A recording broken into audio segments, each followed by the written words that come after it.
Round 20 wasn't all that dramatic. 8 blowouts, but one all-time classic. Eyes on the fixture, it's all a bit funky, and Toby thought Papley looked a bit chunky.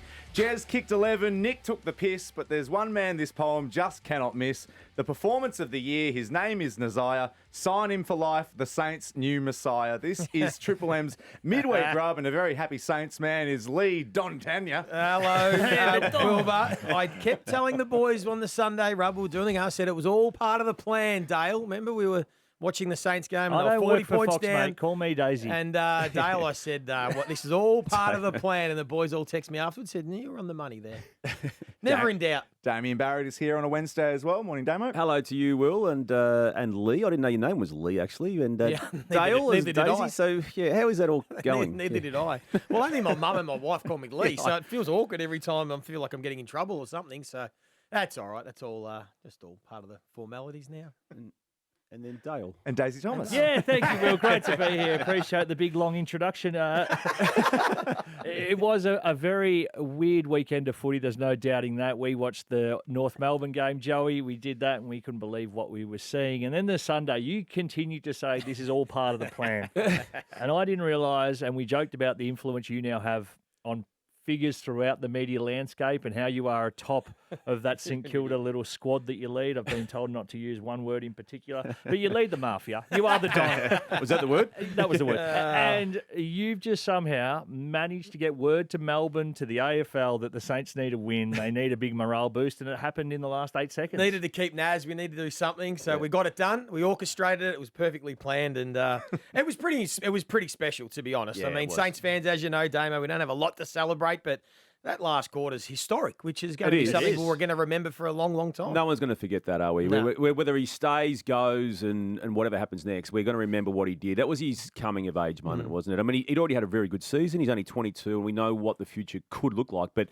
to do it the way he did it and the composure at play throughout those frantic final moments was the key. Unbelievable call. Triple M, Barry Denner and Jess Webster. Yeah, nailed it. Absolutely nailed that, which was awesome. Saw that all across the socials. But has there been a better 2 minutes for somebody in terms of how their price has now skyrocketed? This bloke was going to have a close to open checkbook as he wanted. Anyway, And rightfully so. Now it is just all this. That has to be at least $250,000 last 2 minutes that's added to any contract he wants. Well, I think that's how St Kilda fans are hoping, that his manager's just played this beautifully, and he's just been holding off, getting more money, and he's probably earned himself an extra $400,000 or $500,000 this year To stay. alone. I think, potentially. the Saints can't lose him. Well, that's what they're hoping. They're hoping they're just going to have to pay him more, and that'll please We everybody. were talking generational players, and it only takes one the other way. Yeah. Like a Dusty Martin, how that can change your football club forever. Other names Max going Gawn back. coming to Melbourne. Correct. Yep. You go back through history, Jimmy Hurd, Nathan Buckley, these types of players and how that changes your entire club and their future and trajectory.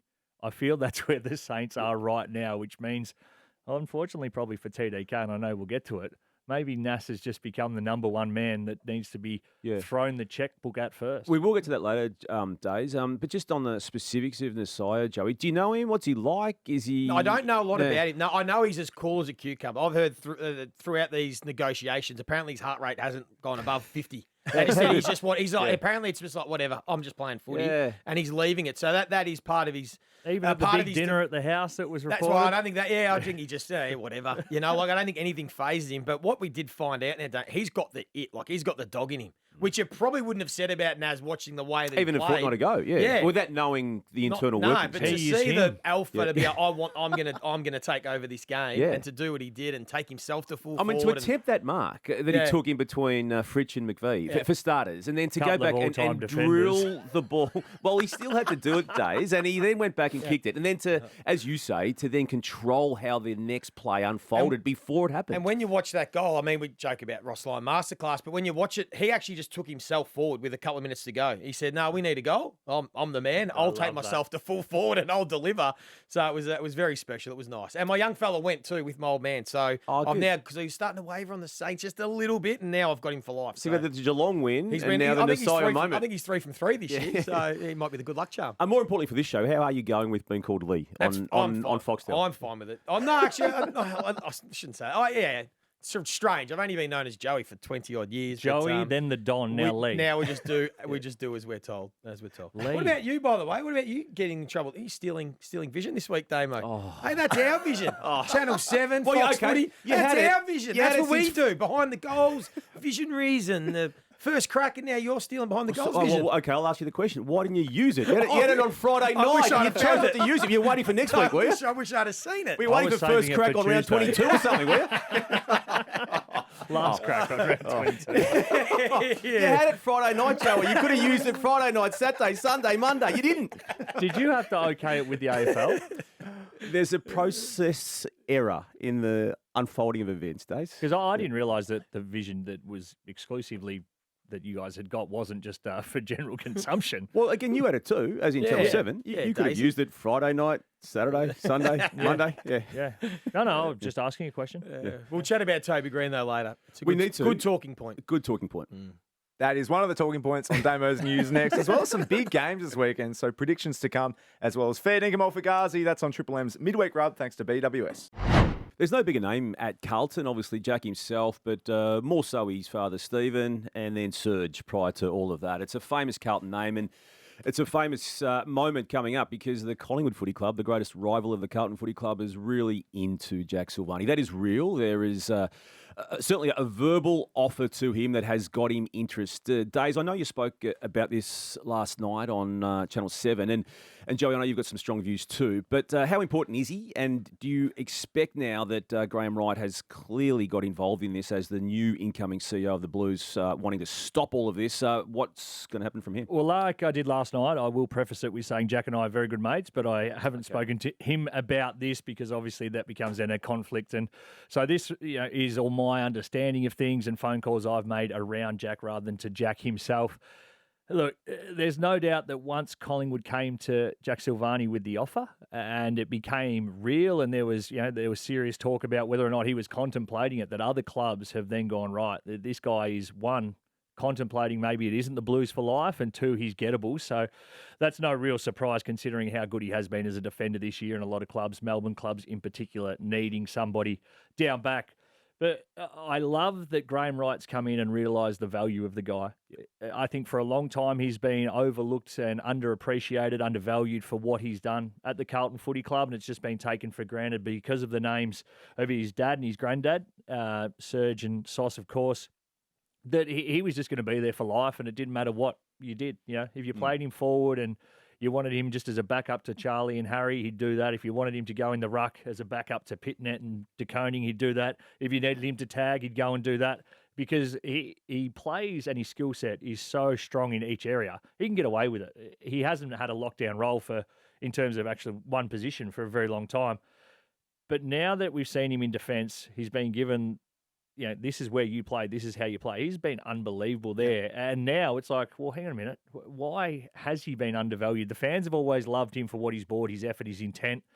But the club's sort of been like, last in, first out, bad luck. We'll see you when someone else gets injured. And I think that bit of disrespect has now gone, okay, well, probably that shouldn't have been the case. And why? Why do I need and why do I owe you guys anything now for 10 years of that? And now I've become a decent enough player. And you're like, oh, we need to keep you at all costs, when it probably was on the back of a knee-jerk reaction from someone else showing interest first. It's a great point. And it's something probably gets overlooked with football players is sometimes you just want to feel valued and loved as a player because you're right. He's been stuffed around his whole career. He's probably never been paid well.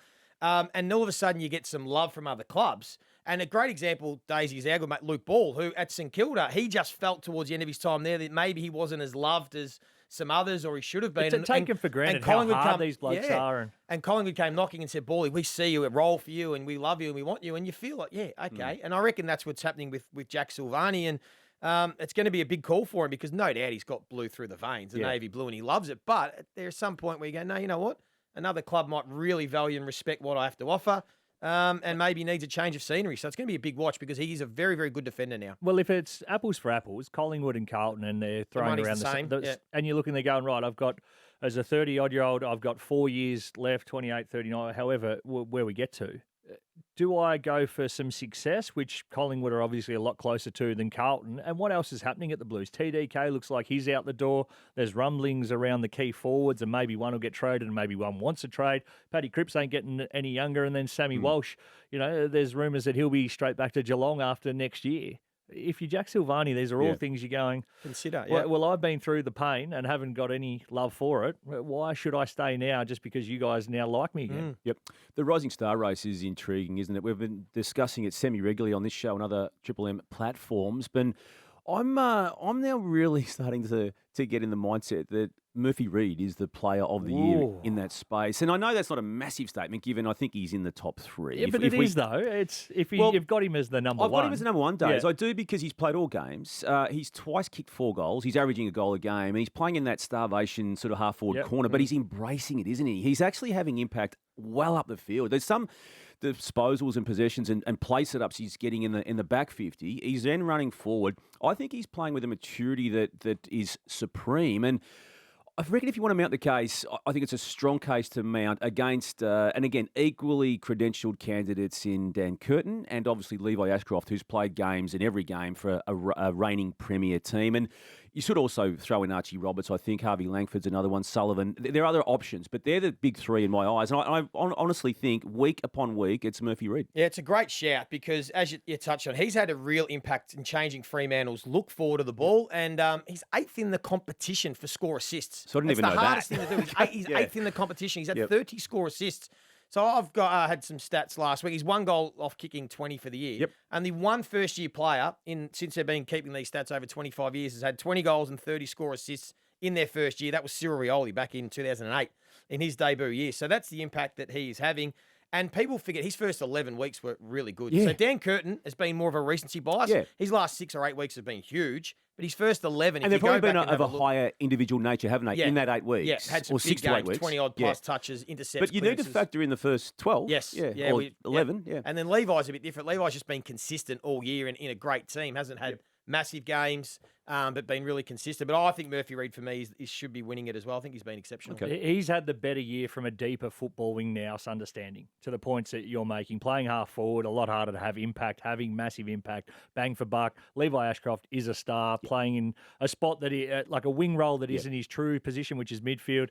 And then Curtin, well, he's sort of been the jack in the box. He's come out, he's showed us some different looks. We all get caught up a little bit in the size that he is as well. So 3 really good candidates. I still have Levi Ashcroft on top for what it's worth, just purely for the numbers and the consistency. I think it's easy to look at that and go, well, you're at a good side. You should be playing well, but it's still one thing to say it. It's the other to go and do it. Toby Green missing Thursday night's massive game for the Giants against Western Bulldogs on the back of what he did to the face region of Isaac Heaney last week. It's since emerged. He also got into a scuffle with Dane Rampy, of which the AFL has chosen to overlook. That's all well and good. I just want to talk about this from a white line fever perspective. He's still got it. We love it, I think, as the general football observers. But ultimately, there's a price to pay. He's paid prices before. The club has paid a price before. He missed a preliminary final in 2019. He's missed finals. He's missed other big matches. He's missing a big game this week. We celebrate him. We love him. We know he's one of the all-time greats, not just of the Giants, but I think of the AFL time he's been in the system. But he's still suffering from this white line fever, which is costing his club. It is, and that's a fact. That is true. But sometimes players that play on the edge, they sometimes cross over it. But that's what makes them who they are and made him why he's an multiple All-Australian captain and the great that he is because he does play on the edge. So I'm probably of the view sometimes you're going to have to wear that these guys go over the edge. We'd love them to be perfect. We want perfect footballers. They don't really exist. I'd rather have players like that than guys you need to put a rocket up their backside and get them to lift their intensity. And you could argue maybe if you didn't play with that edge, they don't have that, in them to come back and win against the Sydney Swans last week if their captain doesn't have that in him and the way they play. So I get it. It's frustrating. It's a big loss for them this week, but he's not going to change now. There's other players in that same bracket. Zorko's like that. I mean, he's going to argue and carry on. That's just what he is and what makes him great. There's a few other players in the comp. That's my view. 100%. I mean, you just ride it. You'd rather a bloke that's going to go into war and to battle with absolutely everyone for every moment of every game to try and get a result, regardless of what the cost is. And it is. You're going to have to wear the cost at a week suspension, a forearm to the head of the opposition's best player. Where's that? When you're looking at the bottom clubs, and I did a bit on Carlton, where's that? Who's that's bringing any sort of aggression and I will win at all costs? I love it. And that is just the price you pay at times for a bloke who will win at all costs. The white line fever element, who did you play with that most had it? Oh, we had a few. Oh, Stephen Baker was the one, and he crossed the line. But but he was one of our favourite teammates because you knew what you were going to get every single week, and it cost him weeks suspension. But loved playing with him. Again, I was spoiled for choice, and that's what competitors in this modern day and age. I don't know if kids are getting away from being, whether it's ping pong or whatever it is. They just they don't have the competitive nature. I think you're right. I think that we don't have these people. We would have table tennis matches that blokes would break bats over. They want to punch on. They'd end up wrestling because everyone wants to win. Like Alan Didak, Heath Shaw, Jimmy Clement, Nathan Buckley, Brodie Holland, Paul Licuria, probably Scotty Burns. These blokes would, like, if it was a game of Uno, like there would be nearly blood spilled, the edge to win. You play to win. Yeah, correct. So I was sport for choice that you had a lot of blokes directing the way. But again, Toby now looks like an outlier because there isn't a whole lot of it anymore. Now, Daze, I'll preface this question. If Hawthorn are only going to take in 3 of those forwards we talk about, and then it's a conversation where one has to be dropped out. We're talking about Marby or Chol, who will come back pretty quickly. Mitch Lewis is back in the mix. Cal Shadir's in the mix. And Jack Gunston is there too. They're the 4. If, for the purpose of this conversation, one of them has to miss, who's it going to be? I think it has to be between Deer and Mitch Lewis, purely for the fact that Gunston, you can't drop him on what he's done this year. He's been so good, plays a defensive role, but is hitting the scoreboard and I think overachieved. So at the minute, I think his body's locked down, and then you look to Marby Chol and what he's done throughout the season. It's been a good year. And he doesn't... I think deserve to be made to come back through another method. I think it's his spot till somebody else takes it. So from there on, it's horses for courses. Do you want a Mitch Lewis who is a bit more lead up straight, direct your forward line, or is it a bit of a wild card in Cal Shadir, who we've seen? And I think the luxury for the Hawks is if it's wet, Mitch Lewis probably isn't your guy. Cal Shadir is very good in the wet and can play in different conditions. What a luxury to have. And they're all in really good form, which is why the discussion's being had. If one of them was out, you go, hey, okay, easy. It's those 3. And if he plays good footy, we might put some pressure on. Right now, it's 3, and you could spin it any different way. I think Chol misses out. I can't do it. I'm adamant these Harder 3 to get back in. Yeah, these are the 3 that I would go with into the finals. He's done nothing wrong. He hasn't done anything wrong, but I think these 32 3... goals from 17 games. Stood up in big moments, I feel. He's had a few low moments too. Defensively being good as well. Second ruck. I hear all that, but I'm going with the 3. I've seen 2 games now with these guys. The way they played last week against Carlton, they worked well together. They're athletic. You're not dropping Cal Shadir. He's. I mean, every time talks about Nate Caddy, Logan Morris, he's showing signs early in his career that he can be as good as those guys. Mitch Lewis looks really comfortable. I think Chol misses out. I don't know if I fully trust Chol in finals. That's probably my thing. He's played 3 finals, hasn't kicked the goal. The second ruck, I think they can use Cal Shadir for a few minutes. Mitch Lewis can do a bit of bollocking ruck work in the forward line. Cal Shadir is a second ruck, though. I reckon it's only for a few minutes. Yeah, and but Connor Nash can do it too. Connor Nash is rucked as well. Yeah. If it's for 10 minutes a quarter, I would stick with the 3 they've got at the moment. Wow, bad time to be Chol. Absolutely. Unlucky for sure. And the Hawks play a big game on Friday night. We'll get all the tips and predictions from round 21. But up next, it's Fair Dinkum or Fugazi on Triple M's Midweek Rub with Joey, Daisy and Damo. Joey, borrowing a talking point from Damo's news that we didn't get to, Rowan Marshall can coexist in the same side as Tom De Koning. Yeah, that's fair income. They can, because Rowan Marshall, people forget, got drafted as a centre-half forward coming out of North Ballarat. Does know how to play that. We know Tom De Koning can play forward. It's just whether St Kilda think that's in the best interest of their team and their makeup going forward, or whether they think if Rowan wants to leave, that getting a draft pick, in the 20s and continuing to draft some more young players is a better option. But they certainly can coexist. Time will tell whether that's the way they go. Damo, Robbie Williams, Kiss, Katy Perry, and potentially Snoop Dogg. The AFL are on a post-COVID hot streak when it comes to grand final entertainment. Fair dinkum. I've actually got a bit of a, this might surprise people, soft spot for Snoop from way back. We used to rip a few cones back in the day. He was a very controversial figure back in the late 80s, early 90s. I'm not sure it's going to cross all metrics on acceptance do you feel? I'm not sure the general football follower in Australia is going to fully embrace it, but I'll be okay with it. It's another Super Bowl halftime entertainment act that the AFL would have poached. So Saw him at the Super Bowl too.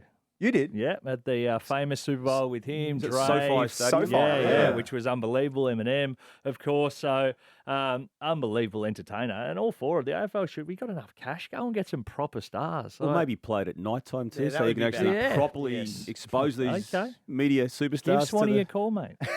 Don't look at me. Daisy, they've conceded the second least points in the AFL this year, but no one from Adelaide's backline will make the All-Australian side. That is very close to being fair income. I'll say Fugazi because I think one of their smallish hybrid backs probably could. I think they'll be in the squad, like a Michael Annie, hasn't lost a one-on-one. Worrell might make the Worrells squad. might be the one. So, yeah. off the top of my... But to your point, they're such a blue-collar, simplistic, just Unheralded. go and put your arm in the spine of your opponent. You don't get beaten one-on-one. If we win the ball back, you get it to better ball users. It's pretty simple. If you want to be a defender, you go and defend first, and they've done that. And that's a very big and long reason as to why they'll be going on to be rather competitive come September. Joey, Will Day's return for the Hawks couldn't have come at a better time. Oh, that's fair income. Yeah, now we get a real good look at how good Hawthorn are and are they a genuine premiership threat with Mitch Lewis back in the team, with Will Day in the team. If they can get Weddle back, Yes, that's that the would key. Joel. Yeah. that would be significant. Maybe Marbior back in there. But this is their best look now. So they've got a tough run. But if they're good enough, they'll win at least one or two of these games to make finals, and then we'll see. I didn't mean for this one to land on Damo, but Damo, North Melbourne have made no obvious on-field improvement under Alistair Clarkson. You don't even need to ask me, Will, but that's fair dinkum. They haven't. I mean, they've had 3 years now of Alistair Clarkson, and right now he's about to finish second last or last again. He won't be last, but he'll be second last, and that's been his case for 3 years at North. It's been the case for North for the previous 3 years as well. Before that, I see nothing, Joey. You know, I've been glass half full with North Melbourne, and I know Daisy has, but I'm with Damo now after a body of work of 19 rounds of footy overall. I mean, they've had patches, but saying they haven't really improved anywhere, if at all, anywhere near they should See, be. for you to say that, that's pretty Yeah, it significant is. because Yeah, you been watching- research this stuff Yeah. more than I do. Yeah, they I have. just what go we on saw what I on the see on a weekend. weekend. You go behind the scenes. Yeah, the numbers and the way they play is just showing they haven't really grasped either the concept and the way they want to play under Alistair Clarkson, or they're not capable. But either way, they haven't improved. Was the weekend's game, and I've just been trying to unpack this since because you and I watched it and we couldn't believe what we were seeing, just how short the defence was getting on the ground, how out of position some players were playing, how some players couldn't play positions. Was it a bit of a real-life test as to, right, come the end of the year, we've got a question mark on you whether you can stay to see if you can defend or not? Let's, without instruction, you go and play halfback and show us what that looks like. You're gone. Was it a simulation as to list culling on the run? No, I don't. Or is that I wouldn't looking have- too far into Yeah, it? I wouldn't have thought so. I would have liked to have started by putting their best defender, who's their best defender by a mile, in Charlie Comben. I would have loved to have seen him playing defence. But the other to three... at least give it some surety. Like, you got to start with your But this defence. is what I'm thinking. So when he was there, they looked a lot stronger. Without him, it was three blokes just wandering up the field and not turning, Yeah. zero leadership. So whether or not that was a decision to, hey, let's have a look what it looks like without him, because is he as valuable as we think, or are others capable? I think now the answer would be obviously Charlie's needs to play in the defence, and the rest of them, they don't have a real clue. Daisy, Jeremy Cameron kicking 100 goals on grand final day would be the AFL's worst nightmare. That is fair income, but as a fan, it'd be Fugazi. Let's... I reckon it'd be amazing. I'm on the fence. I can't pick Well, which don't one. get it on would the be. fence, mate. Get on the ground and go celebrate with the rest of everyone. Get over the fence. That'll be the issue, because obviously how you stop the game and how long that goes for, or how you try not to get people to jump on the field, how you get rid of them, safety of players, it would turn into it potentially could be an hour-long delay. But is it a factor that the grand final day itself is often a very heavily corporatized crowd? That's what make it even funnier. People in suits. You reckon they still jump out? Yeah, Probably. mate. Right, okay. What do you get? 10-15% of the 100,000 that are suits. The rest of them are there in some capacity. No, as a I think it's football. more than the 15. Yeah, well, anyway, say it's 30. So it's close to half. 70,000 is still going to be... 50% of it roughly is Yeah. non-supporting If it is, members. to make the point, it's a headache for the AFL, absolutely. Imagine 100%. working through these logistics. And for the two Do teams we- that are playing. Do they're we not gonna lock ideal. people off on level 4 so they can't get down to 3, 2 and 1 to jump? Who would know? But I hope it happens, because Oh, it'd we'll be never see it again. And Yeah. again, talk about moments in history Time, being made. yeah.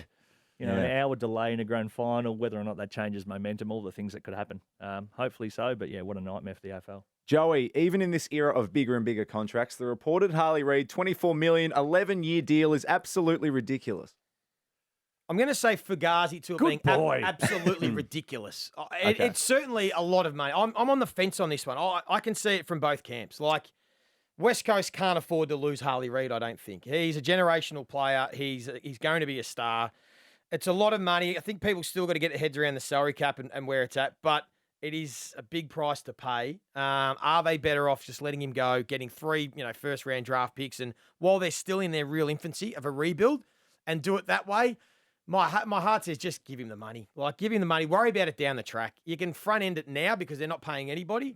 Then maybe it can sort of come off through the next 5 to 6 years when hopefully they're good, and then you can back end the rest of it and worry about it down the track. That's how I would look at doing it. But I'm torn, but my heart says give it to him. The increase in the total player payments, it makes it probably not as outlandish as it probably seems right now. When you get 25% increase. It'll be around about 10 or 11% of the salary cap, the $2 million. Salary cap's going to be $20 million in a couple of years. So at the minute, 10% would have you at the 1.4 mark, which a couple of players are close enough to being on. So it's not as ridiculous as you think. 25% next year, 15 in a couple of years when Tassie come in. The figure seems astronomical, but by the time we get 6 years down the track, I think that'll be common for the best players in the comp. And Damo, I'll rattle some names at you. Jason Horne-Francis, Sam Darcy, Finn Callahan, Nick Dacos, and Nasiah Wanganeen-Milera. It's time to officially label 2021 the Super Draft 2.0. That's fair dinkum. Yeah, and I'm glad you raised it, Will, because you're right. There's been some sleepers potentially. Well, in Nasiah Wanganeen-Milera's case, a sleeper in that conversation, but it stacks right up there, doesn't it? And maybe the guy who did go number one, who hasn't done a lot wrong in Jason Horne-Francis, may well be down the rung when it's all said and done. He wouldn't be probably in the top 5. If people did their top 5 from that draft, he's probably not in it. And he hasn't done a lot wrong when it's all said and done. I mean, he's played for a bad team in North Melbourne and then has helped a middle-of-the-road team. I mean, they reached a prelim final last year, so they had scope, but I think it's been pretty important for them. But he hasn't made All-Australian teams in again, short time into the game. But yeah, it's a good conversation, Will. There's plenty of other names in that draft as well that we're missing out. All the round 21 predictions and tips up next on Triple M's Midweek Rub with Joey, Daisy and Damo, thanks to BWS.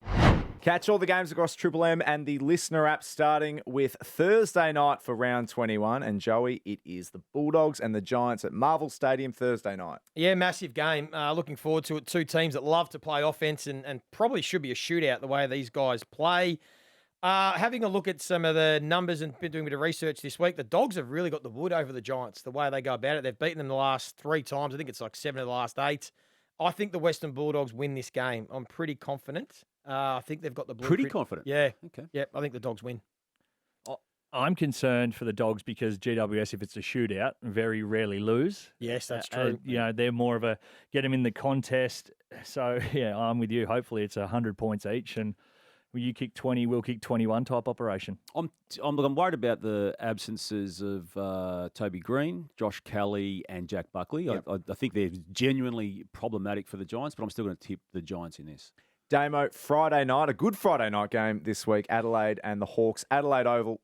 It's a ripper, isn't it? Yeah, I'm going to just stick with this juggernaut that I've loved unfolding, the Adelaide Crows. But I say that, and I really do think Hawthorn will stand up big time in this game. Whether it's good enough for them to win, but I think they haven't done a lot wrong this year, and they're peaking at the right time. They only need Weddle back into that mix to be having access to everyone they want, and I like what they're doing. But Crows for this game.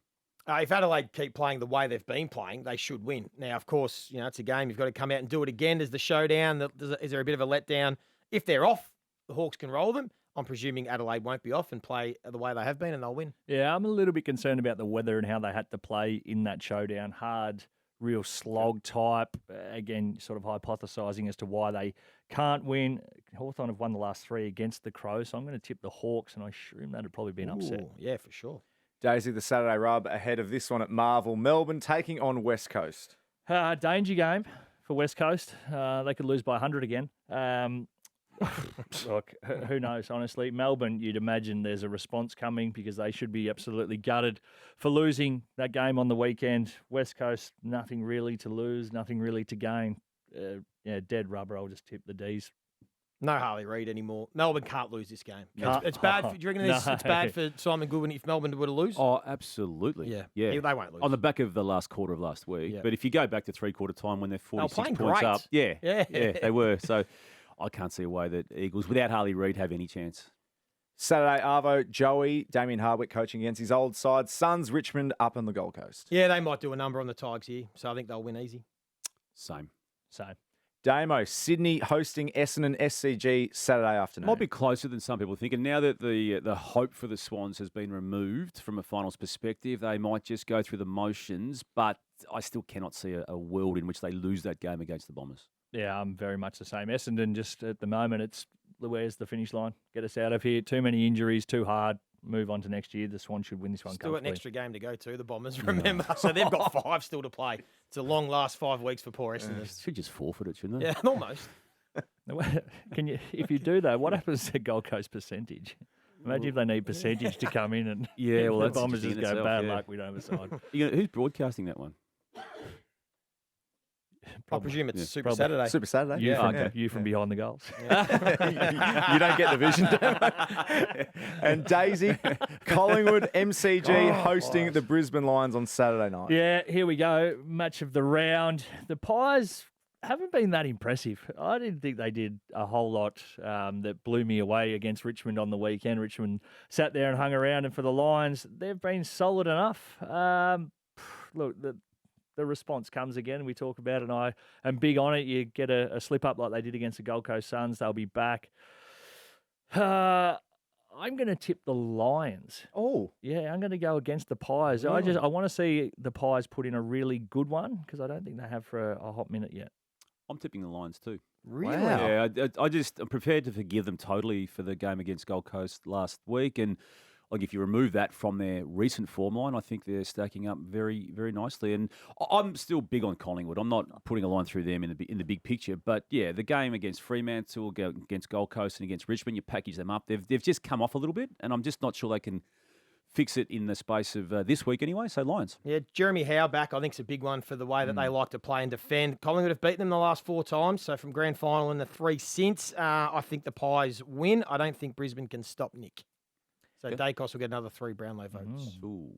then Sunday at Marvel, your Saints against North. Joey? Ah, got the bye. 2 in a row. Oh, here we come. Is Here we Noah come. going to this one? He actually asked my dad. He said, "Can we go to this one as well?" So If he goes, is I'm he tipping the going? Saints. I don't know. My dad was going to see if he can get some tickets, but Saints will win. They've been going okay, What do you and mean your dad was going Your to dad see? might know someone who might be able to get Yeah. some. Maybe someone I think part that of is the up Hall to of me. Fame. I think that's up to me to get some tickets. It was meant to be a secret from the young fella though, because we didn't want to get his hopes up. But Saints will win. You reckon he's listening to the Midweek Rub? Or you could go get and his buy them if you just can't. get his some tickets, mate. What you could do as the common person does, Joey, just buy them. What? Ridiculous. You know what else is ridiculous? I'm going to tip North. Are you really? Yeah. Wow. Just one of those feelings I get from time to time. Oracle. We haven't had the Oracle for a while. Yeah, No, well, we haven't had that's- reason to play the No, There's Origin. been a there's whole been lot no going on. upsets because all the favourites just keep winning. I reckon, yeah. Just All right. just the weird feeling. As weird as it sounds, it wouldn't shock me either, but I never tip them, so not here. Damo, Geelong, Port Adelaide down at GMHBA Sunday, Arvo. You know my views, Will, Geelong. You just tip me every week and you're mostly right. Question is, how many for Jezza Hopefully 11 against or Port? more. Port. Q in the rack. Port. Bergman out for the Well, year. and Is they- he capable? Rosie might not play. Gave up 20 odd goals on the weekend, Port, maybe more in the Yeah. wet. To He's probably capable again of another. 7. I reckon we'll give him 7. look out. Wow. Imagine he bagged another 10 or 11. Oh, and they're good enough to kick it to him without Yeah. buggering around and flirting with form too. Yep. And then finally, the last game of the round, Daisy over in the West. It's Freo and Carlton. This is a game that Fremantle just have to find a way to win. It doesn't have to be pretty. I don't think it will be. They need to win this game of football so they can play some finals and continue because like a lot of those sides in that logjam, these are games that if you're going to play finals, you have to win. I just don't see, again, Carlton causing an upset. I think they can be competitive, but Freo, because they've got more to play for. Yeah, they have to win. Fremantle, if they lose this, they're in serious danger of missing the 8, which would be a massive Danger. kick in the guts. It's like It shouldn't be a danger game, well, I'm but the same. I was They just have to win. Yeah. If they lose this one, all their hard work, winning 9 of their last 10, gets undone in the space of 7 days. I hope, maybe from the athletics perspective, but equally for them, that they actually go in with an aggressive mindset and not just try and be the grinding Fremantle team and get to Feel the it out. three-quarter time and they're maybe 11 points up or so. I really hope they actually show some flair in it. And I think it'll be beneficial to them if they do to just get some practice in that space because they're very good at it. They needed the flair to beat Collingwood from 4 goals down with half a quarter to go. So I'd like to see it for a full game. If I watch the game and every Carlton defender shakes hands and then doesn't put an elbow, I'm fine with the shaking hands. You shake hands, you take 2 steps back, and then you put your elbow in the middle of your opponent's spine. Do they have that in them, any players in that team? Who's got that? Like, look at their defence. Wiedering doesn't do that. Sard's not that type of player. Wiedering at his best has been, though. Like, Has he he? was an absolute Yeah, dog he's to a train good- against. Like, him and Charlie and Harry, they talk about those one-on-ones. Like, it was to the point of almost nasty at times. And that's why I'm disappointed in it. Where is it? I've seen it before, and I need to see it again. If you play nice, you're going to lose because Fremantle have more talent across the board. Go and get dirty and roll the sleeves up, you dogs. You can catch that game across round 21 on Triple M and the Listener app starting tomorrow night with the Thursday Rub. Jay Clark back on the Thursday Jay Rub. Sissy. Joining Jack Jay Everett, Zaromsky. Kate McCarthy and Isaac Smith ahead of the Dogs and the Giants at Marvel Stadium. This has been Triple M's Midweek Rub.